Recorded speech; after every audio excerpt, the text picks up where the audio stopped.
Mate, 100%. I would give the challenge to anyone who's listening. If they've thought about doing it or if that fires them up in any way, start running and sign up for the next half marathon you can. Get it under the belt and let me know when you do it, because I would be pumped to hear about people who maybe haven't run for the last few years or have always feared running because it does, it's painful. Taking on the challenge of running a half marathon, 21.1 Ks. Guys, what is up? Today we have on the professional, the ultimate James Newberry, and he is going in. He talks us some awesome stuff, man. He's been kicking ass in CrossFit. He's been doing all this crazy stuff. He challenged me at the end to run a half marathon. Now I've got to do that. So we'll see how we go. This podcast was awesome. He shares so many different wisdom and insights to all different things in terms of training, optimizing yourself, and some of the crazy wild stories that he has had competing and doing amazing things. If you've ever been someone who has never thought that you can push your body where you can really push it, this is the podcast for you, because this is, will get you started for sure. And if you guys are interested in what I actually do and offer, I run a group coaching program called Overcome the Chaos. And in that group coaching program, what I do is I essentially help people to invest in themselves, and I hold them and I help them to perform at a higher standard than what they thought possible consistently and keep them there. It's awesome. I show you what to do, how to do, and more importantly, why to do it. And if you're interested in any of that, please just click on the links below. And if you guys get any value out of this podcast, if you get any value at all, please hit that like, share, or subscribe button. We'd love to see it on your stories. Me and James would love to reach out. If you guys also get challenged to jump on and do a half marathon, please reach out to James, because he would love to hear that as well. Now, just quickly before we get started into this podcast, there was a couple of pauses at the start of the podcast when we were speaking, and we get over those pretty quickly. You get to hear everything. There's just two quick little pauses in the video, and then all the rest of the audio is perfect. So thank you so much for tuning in. Thank you for listening, and I can't wait for you to listen to this and hear for what you say and your thoughts and opinions on this one, and we'll see you on the inside.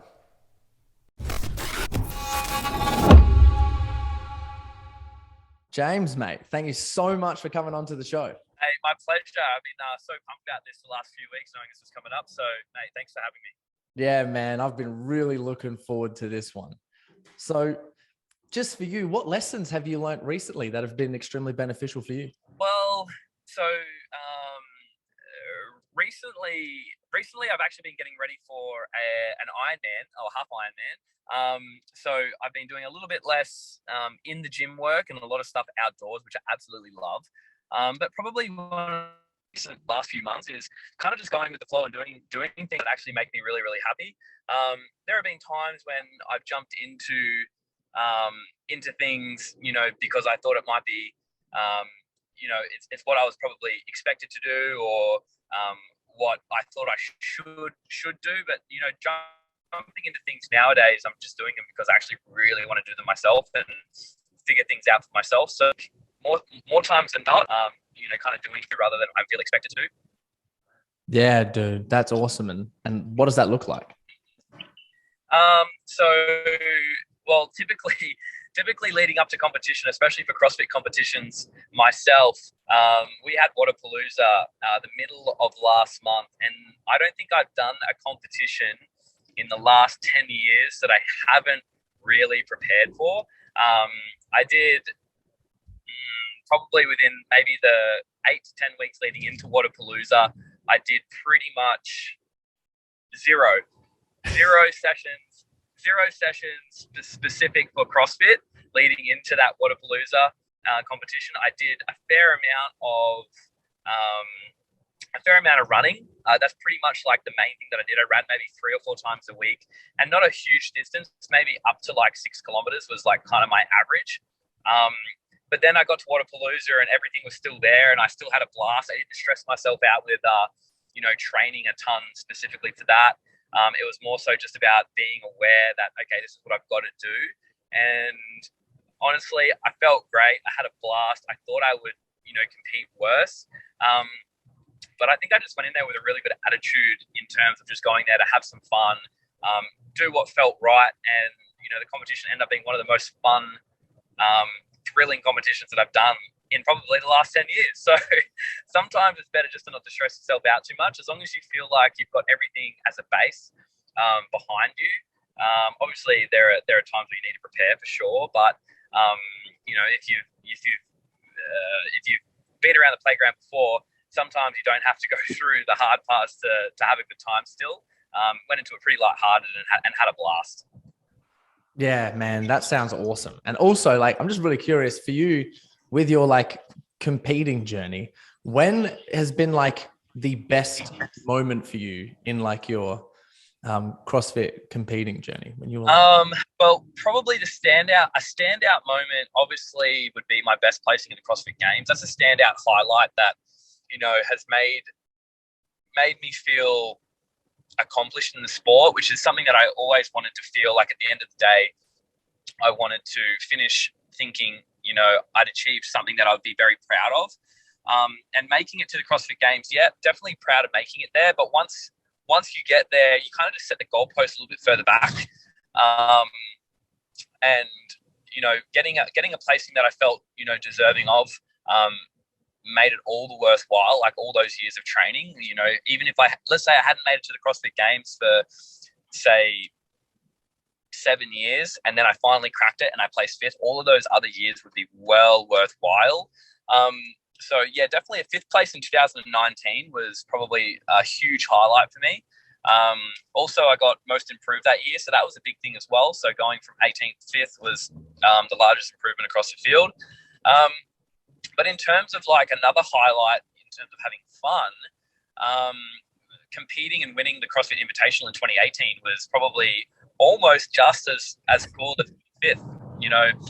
Being a part of the Australian team, and we did well, and it was in Melbourne, home ground, home soil, and doing it with the team.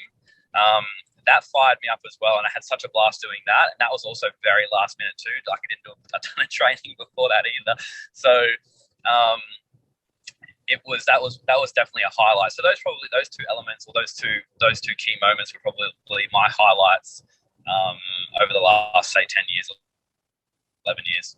yeah, man, and I love that. And dude, I'm so curious in like what your programming is like, because I've been bodybuilding for was it like 8 years now, and that's just so simple and standard. As some people think it's complex, but when I think about some of the stuff that you're doing and the training that you're doing and the lifting, I'm like, man, that programming must be insane and so detailed.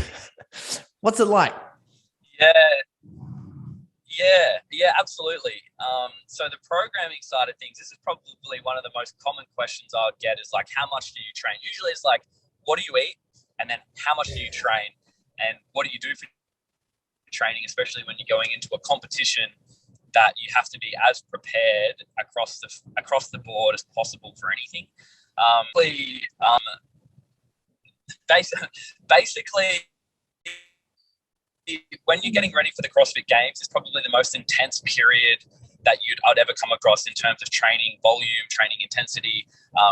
Just the load is insane. And leading into the games, you really want to put yourself through the ringer, because when you go into the CrossFit Games, you've got 4 to 5 days of just relentless tasks that you have to complete. And if your body is resilient enough to handle the load, you will do better even if you're less fit. So if your body can just bounce back from session upon session, or workout after workout, a slight impressive 1RM or a slightly less maximal VO2 than the next guy, but your body can adapt and recover quicker than the next person, you probably come out at the end of the weekend better, and you'll feel better, you'll be more confident, you won't be as sore before workouts.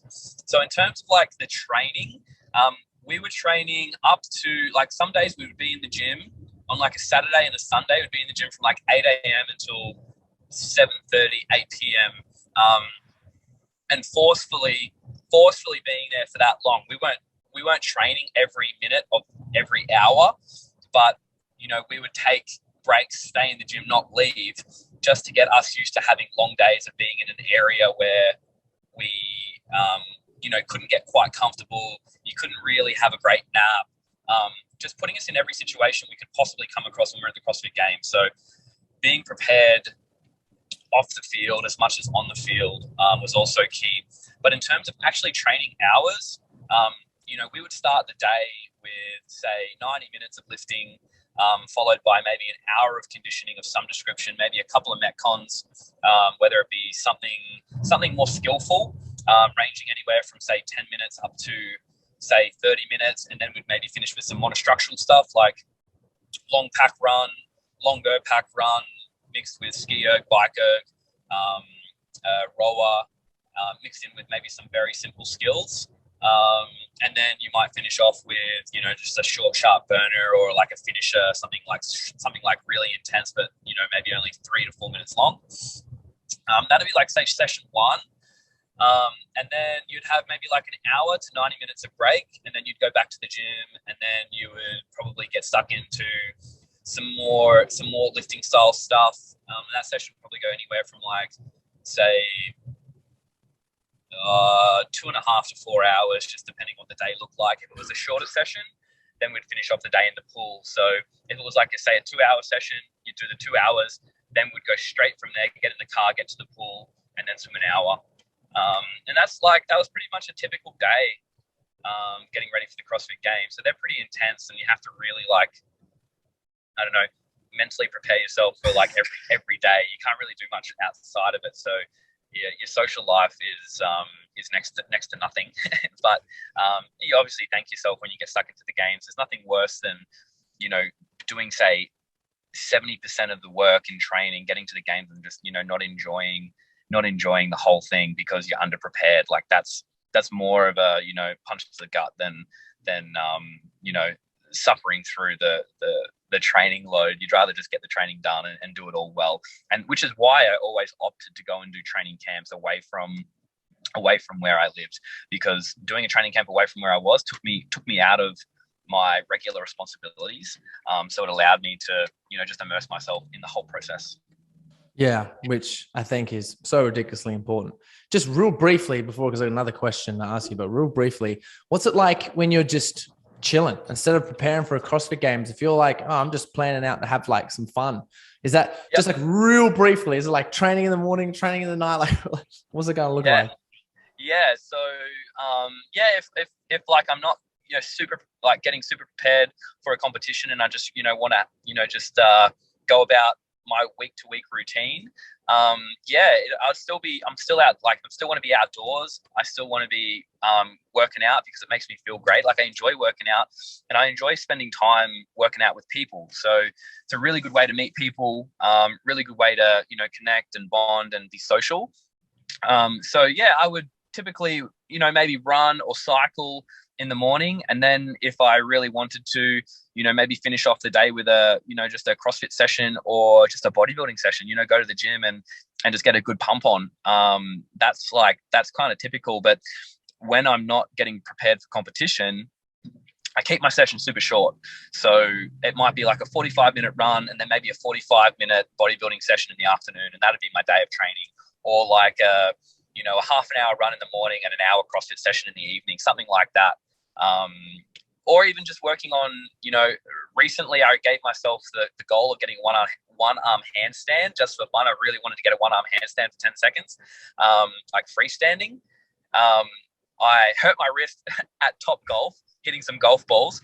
So I haven't done any for a while, but I really need to get back into it. So, even if it's just the point of, spending 20 minutes working on some single arm handstands, and, that's kind of like what a typical day would look like for me. Not, specifically preparing for, an all out competition that I'm, looking for a significantly like a high placing or a very competitive placing. Yeah. And I'm super interested, man, because you take a very spiritual, like holistic approach to everything. I've been following for a while and I really like it because I'm like dig all of that too. Like what's sort of your mindset into that, and how do you?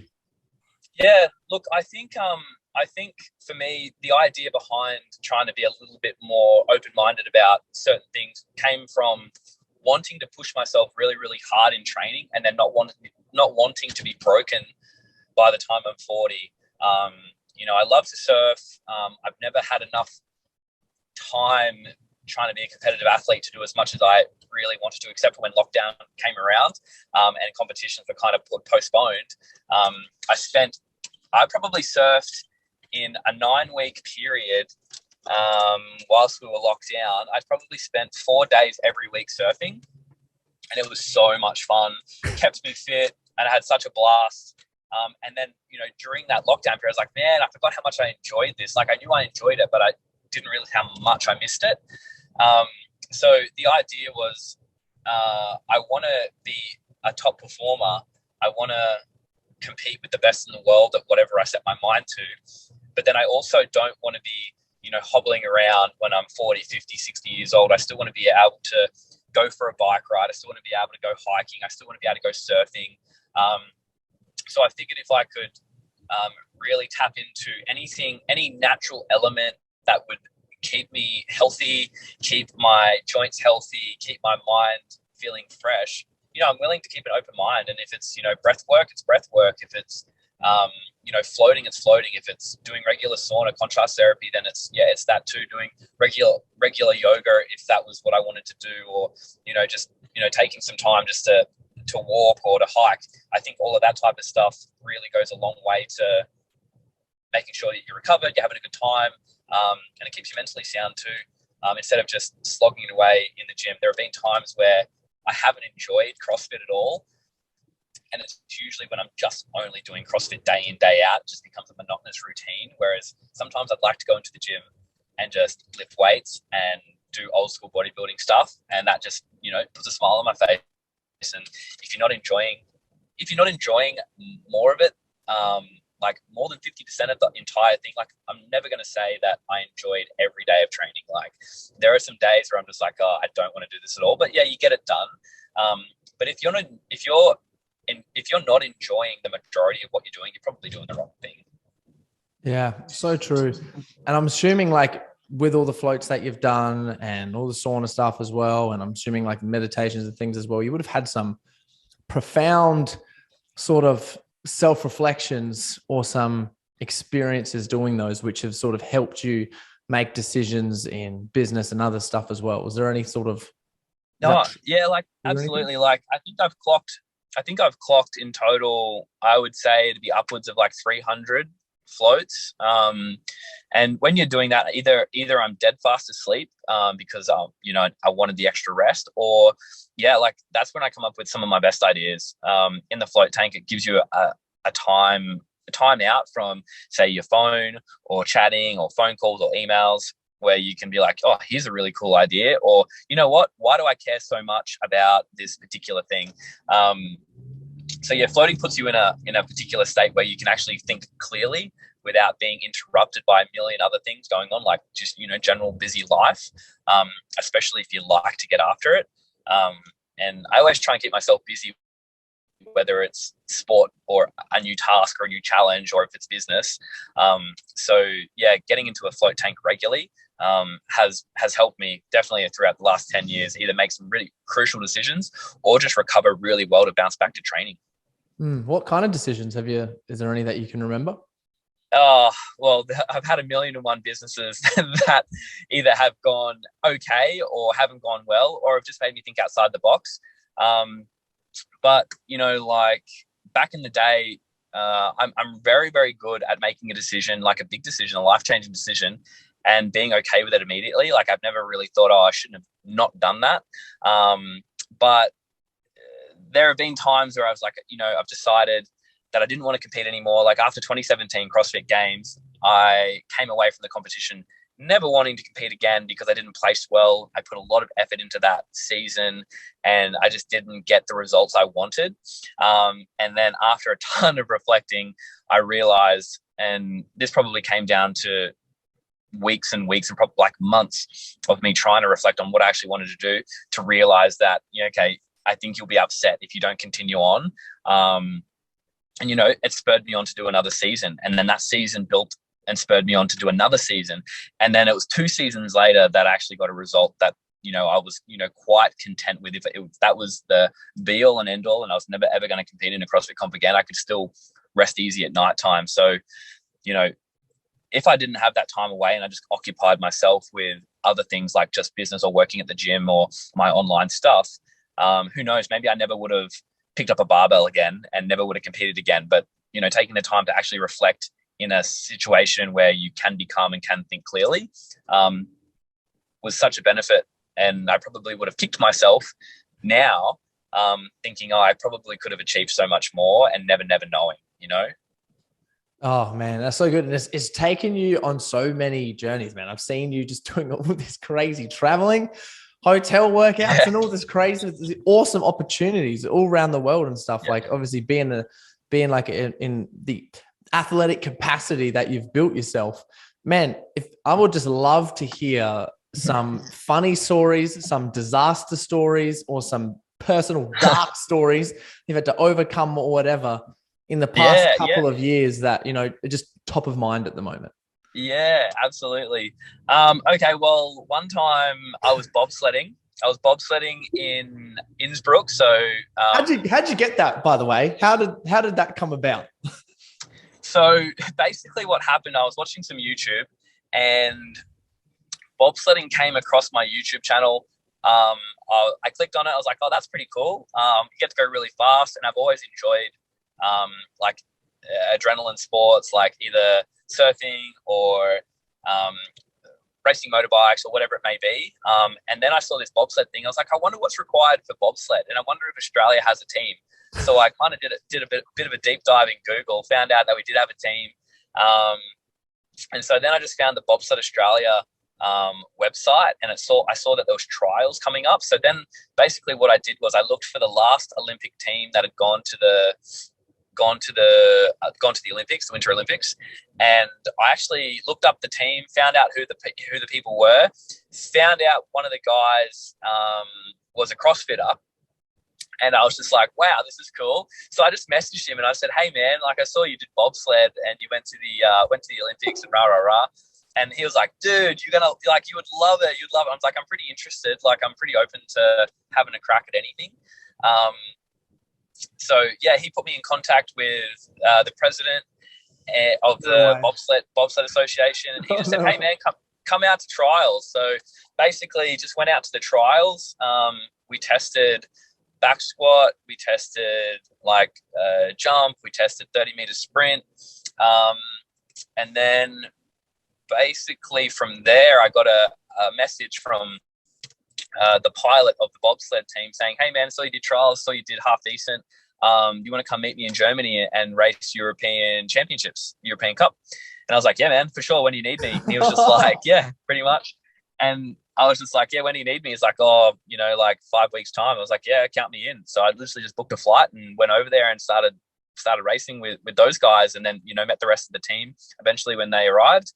And then kind of just went from there, and then we just basically made up some of the season as we went. Like we were supposed to be just racing 2-man. We decided to start racing the 4-man as well, and that took us down to Innsbruck. So we ended up racing 4-man in Innsbruck and 2-man in Innsbruck, and had such a blast. Like it was, it's an adrenaline sport. Like this, you're racing down an ice hill in a like fiberglass toboggan thing that just has metal poles everywhere. It's like there's no padding, and you have the ability to flip this thing, and you're doing 120 plus kilometers an hour. Um, and yeah, it's just yeah, it's a sketchy sport, but it pumps you up. Like, oh my god, like standing at the top of the mountain, knowing that you're about to go down at a rocketing pace, it's like it gets your heart rate going for sure. So that's how I kind of stepped into it, just for curiosity, really. And then on the way home from there, I had to make my way through to Prague, and so I got on a 10-hour train ride from Innsbruck through to Prague, and basically from there I got into Prague at about 11:30, 12 p.m. This was like middle of lockdown over there, so there wasn't a lot of hotels and stuff open. Everything was pretty much shut. I'd organised an Airbnb. I arrived at my Airbnb, no keys available. There was no keys in the key box. It was the middle of the night. I was stressing that I wasn't going to have a place to stay. Ended up trying to contact the person who had this Airbnb for me, and I was just like, oh man, it's not going to work out too well. I was by myself, and luckily he replied at midnight saying, oh, I'll come down and I'll get you in. And he came down, couldn't find the key either. He's not speaking great English. took me over to the apartment. We tried to get in, couldn't get in.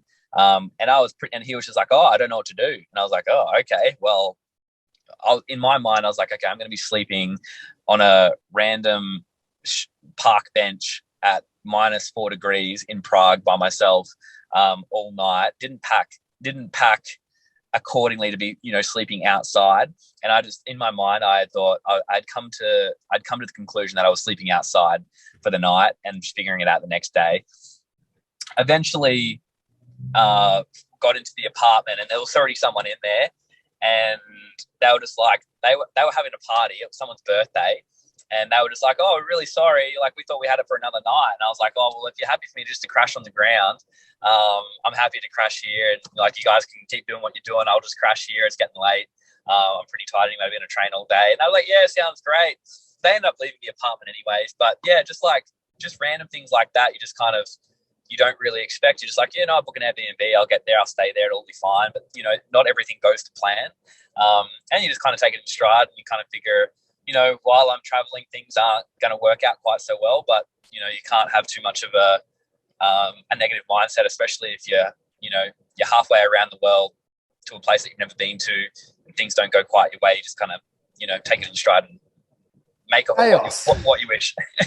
Yeah. Where else have you had to overcome chaos? There have been plenty of times in competition where, there's an event that, I've pinned to do really, really well in, and I've, set my mind on, top 5 finish or a top 10 finish, and complete disaster. Trying to pick yourself back up from an average event is pretty tough, especially when you're buckled already. Your body's not really responding the way you wanted it to. You thought you'd prepared as much as possible. You've done your nutrition as best as possible. You've gotten as much sleep as you possibly can. You're hydrated, and then things just don't come together. I think the only way that you can get good at overcoming that type of stuff is just experience. Like, if everything always goes super smoothly and always to plan, you can only learn so much. So a lot of these things that don't go quite your way, they do teach you a lot about yourself. They also do teach you skills that you would never learn if you just always won things, if you just always, if everything was positive and the outcome was always exactly as you expected. If you get through most of your life with everything just working out the way you want it to work out, there'll come a time where something doesn't work out and everything will come crashing down. So, I think in the moment, you hate it. In the moment, you're just like, this sucks. Why me? Why is this happening to me? But, reflecting, if you just keep kind of getting, I guess, using the analogy, getting back on the horse, it does teach you a lot of things that you can't learn if you're always winning. Yeah, dude. So true. Wise words there. But what are you currently? What are you most passionate about at the moment? What really at the moment, just within your life, doesn't have to be like training and stuff. It's like what is, it could be, but what is really setting your soul on fire? Well, to be honest, probably one thing is I met a girl. That's actually setting my soul on fire pretty hard at the moment, which is pretty cool. Which is, it's unusual, but it's a cool feeling. I really, really like that. And then also just kind of sharing experience, just doing lots of cool stuff. Really into, at the moment, I've been fired up about training for so many years. But I'm also very fired up about sharing new experiences, and business, loving business at the moment, and loving the prospect of starting new things. And, whether they go well or they don't go well, I'm just really fired up about, finding something that's, finding a project that I can see being a successful project. Love starting new things, love projects, love seeing something turn into something from nothing. That's probably why you love tinkering with cars and things like that, because you can see something that's, might be a bucket of bolts at the start, and then at the end it's this, beautiful, pristine show car. I've always really enjoyed that process. So I can also put that into perspective with either training or other businesses, starting something from scratch and it turning into something, really, really successful. I've always really enjoyed that. And, I'm just really enjoying prospects in business, turning something into a company that is, successful. So I'm really enjoying that aspect of life at the moment and spending a bit of time doing that. And what does that look like? What are you doing for it? What are you focusing on? So a friend of mine, Khan Porter, him and I are creating a speedo range. So we're actually putting together a company that does speedos, and we do party shirts. So that's coming together. It's called The Boys. And we're piecing that together. This all came about on the trip that we did through France and Europe and Copenhagen. And I was like, dude, we have to do this. Like, why are we not doing this? We're the only people wearing Speedos at competition. Why don't we just make our own? And he was like, absolutely. We should do party shirts too. And I was like, absolutely. So, yeah, so that's in the works at the moment. So you're probably the first podcast I've actually spoken to anyone about. So this will be the first time anyone hears about it, really. So that's really exciting. I also have a fragrance line coming out pretty soon. So like cologne coming out, which is going to be really cool, called Soul Sense. That'll probably start coming up around June, July. That'll start to drop. So I'm really excited about that.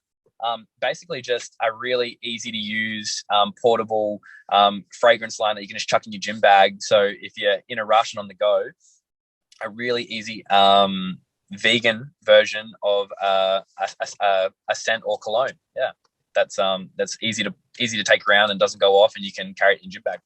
Dude, how do you balance everything? You must be really good at asking for help or something. I don't know what's going on here. Yeah, I don't know. I think probably the best thing that I've done is find people that do the things that I don't do well, let them handle that, and then just share it with them. So if there's a company that does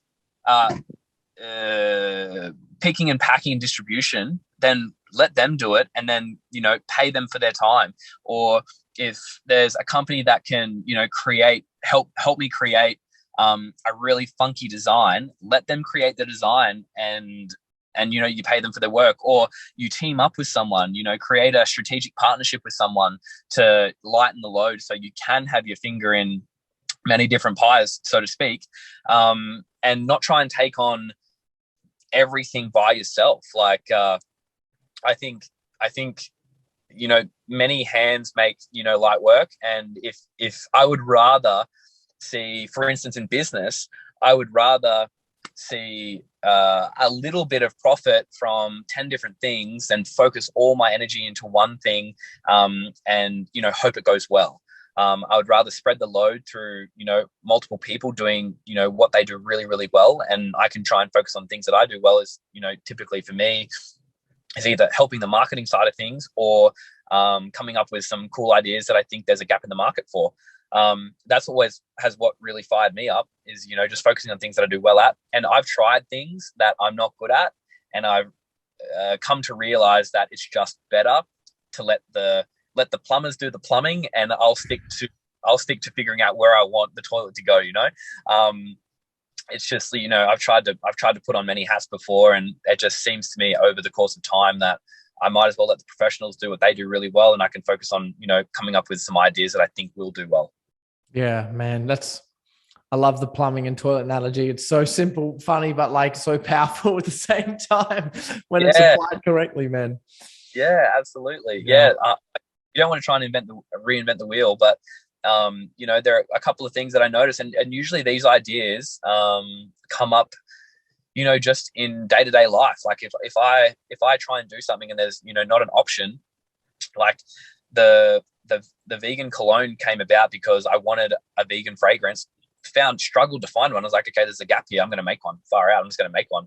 And so my brother and I are putting together 3 different scents that we think are really good, that we've always enjoyed, and just putting a bit of a spin on it, and then just rolling it from there. And if it goes great, awesome, and we'll do everything in our power to make it go well.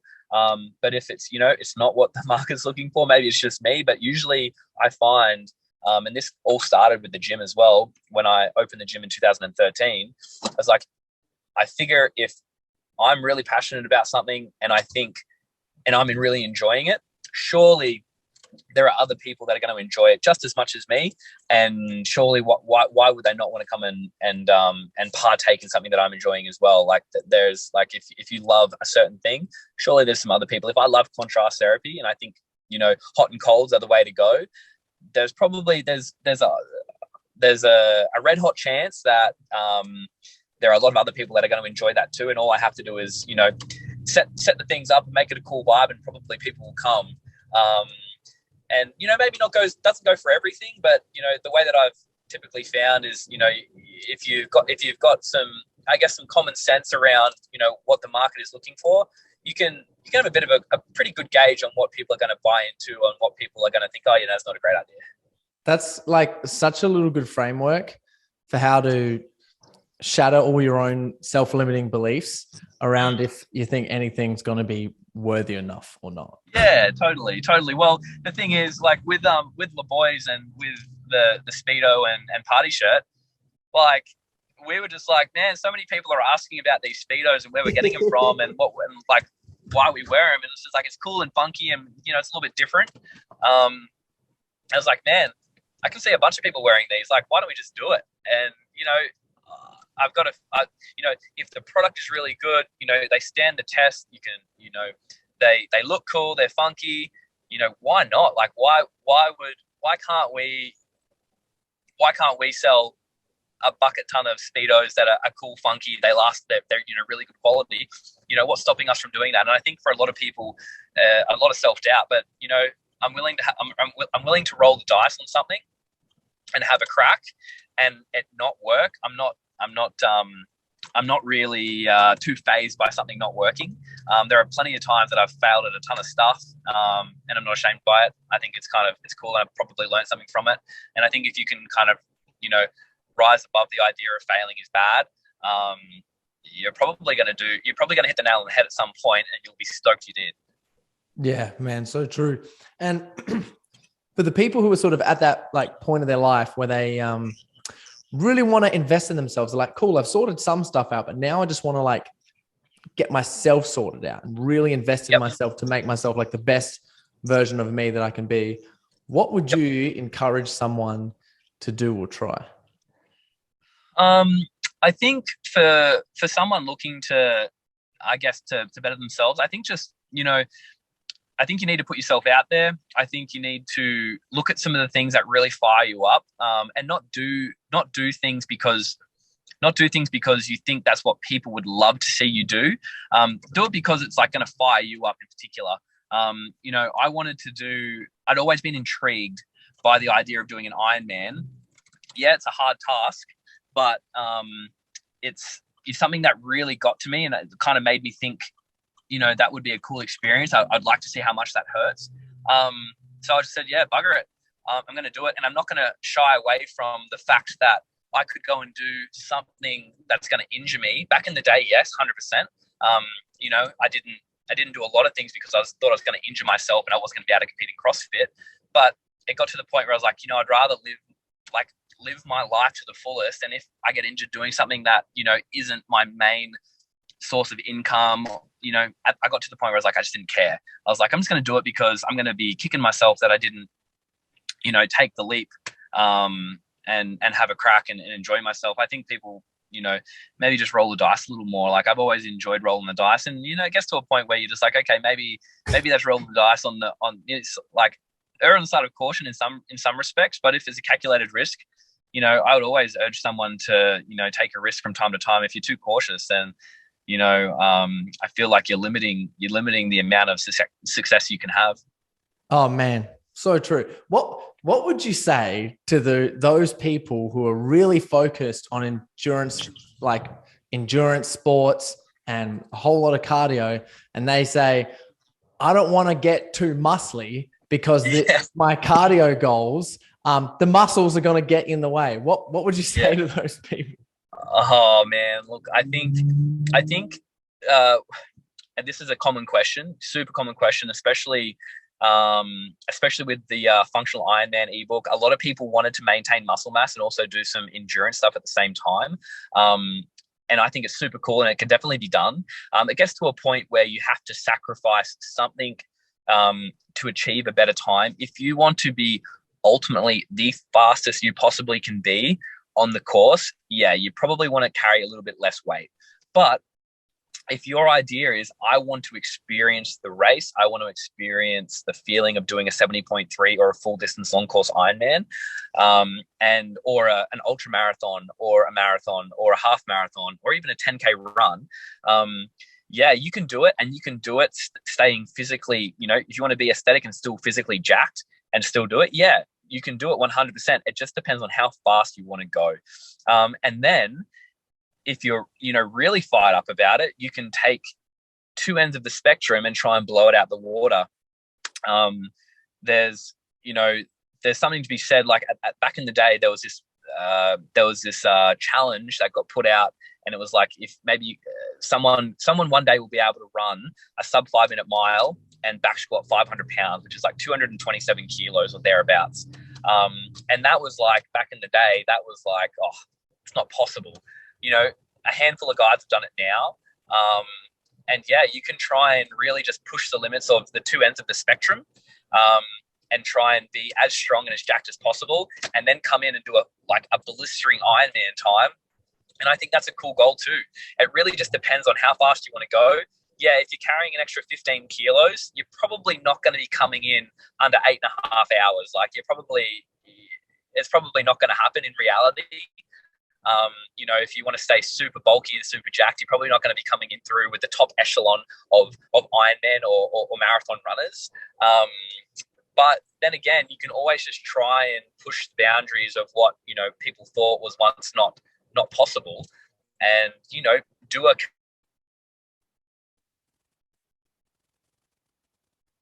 strength thing. You try and, do a super heavy back squat, and you try and get, an Ironman done, or a super heavy deadlift, or a super heavy total, powerlifting total or Olympic lifting total. And then in the same weekend, you do a crazy Ironman time that is competitive with, age groupers, maybe not the pros, but, top age groupers. That would be a pretty cool task and a pretty cool feat to accomplish.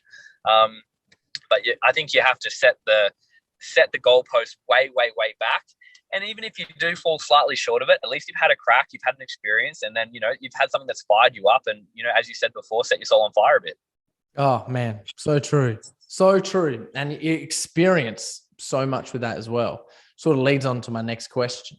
And that is, like, what are the emotions and feelings that you would like to experience before you die? Sorry, I lost the video then. So for me, emotions and experience before I die. Interesting question. Probably, I've always said that I would like to surf some really, really big waves. Like, by no means am I like a fantastic surfer, but I've always really wanted to experience, some pretty sizable waves with a friend of mine. Like, my best mate growing up, we've always said we wanted to go surf something pretty large and get an adrenaline rush from that. And I think that I know what it feels like to surf, small to moderate sized waves. And the feeling is unlike anything I've ever experienced. So I think getting onto something that's like, 10, 15 feet and having a really cool experience doing that, that's one thing that I want to do before I die, is surf something of some significant size, and live to tell the tale. So definitely that. Maybe, go surf Pipeline or something like that. And maybe eat it a few times. But, if I could just get one really sick wave there, one really good barrel, that would be one thing that I'd like to tick off the bucket list for sure. Anything else? Off the top of my head, I can't really think of anything too crazy. There are a couple of goals that I've got coming up that I really want to achieve. And they, revolve around, more athletic stuff. I'd love to pull a sizable deadlift and get an Ironman done in under 10 hours, probably looking around towards the end of the year. I'd like to have a crack at that. If I don't achieve that, it's not going to keep me up at night. But if I get to, if I get to 80, 90 years old and I still haven't surfed Pipeline, I'm probably going to kick myself. Yeah, dude. I like that. So, man, for everyone who is listening, and dude, thank you for sharing all of your wisdom and the motivation and getting me fired up. Sure, everyone who's listening, getting fired up too. For all people that haven't heard your stuff, where can they find you? Where can they get, the boys stuff? Where's the gym? Where do we follow you and all that stuff digitally? Yeah, cool. So you can follow me at at James Newbury on Instagram. If you want to ever visit my gym, it's Soul 365 Adelaide in Adelaide. And then if you want to take a look at like any of the boys stuff, website and Instagram is coming soon. Soul Sense, the cologne and fragrances are coming out pretty soon, mid-year. And if you're looking at getting into some of the type of training that I like to do, I have a bunch of ebooks that are coming out, basically every month on jamesnewburyathlete.com. Dude, that is awesome. For everyone who's listening, all of those things will be linked below. Great. So, man, thank you so much for coming on. And if you would like to leave the listeners with just one little challenge for them to do, like some action for them to take after this podcast, what would it be? A challenge? Yeah, like do a huge deadlift and an Ironman. Yeah, well, that's just exactly right. I think it's going to probably be one of the hardest things that I've like. Obviously, getting prepared for the CrossFit Games is very hard, but I think in terms of having such specific goals in mind, this is going to be very, very difficult. Yeah, for sure. But I'm sure you'll be able to do it. I believe in you, bro. But yeah, if you'd like to leave someone with a little challenge, I'd love to hear that. Challenge. Okay, so challenge for the listeners. I would challenge anyone at the moment. I'm really fired up about endurance sports. So if anyone has ever thought about doing a half marathon, I would challenge. Have you done a half marathon? I haven't. I feel like I'm gonna have to after this. Mate, 100%. I would give the challenge to anyone who's listening. If they've thought about doing it, or if that fires them up in any way, start running and sign up for the next half marathon you can. Get it under the belt and let me know when you do it, because I would be pumped to hear about people who maybe haven't run for the last few years or have always feared running because it does, it's painful. Taking on the challenge of running a half marathon, 21.1 Ks, and getting it done, and, setting a goal for themselves to be like, you know what, I want to fire myself up and get something going. And maybe that leads into something else. Maybe that leads into your maybe doing an Olympic distance triathlon or something like that. So maybe I'll leave you with that goal of staying as jacked as you are and running a half marathon. Done. I'm going to do it. I don't know when, but in the next couple of months sometime, you have to keep me accountable for that. That's done. Thank you, bro. Maybe I'll coast and run it with you. Oh yeah, do come up the coast. All right, I'll let you know when I'm doing it. Like I'll book that in. I've been doing 6Ks like 3 times a week, so I should be able to do it. But yeah, dude. Thank you for sharing. Thanks for coming on to the show. My pleasure. Thanks for having me.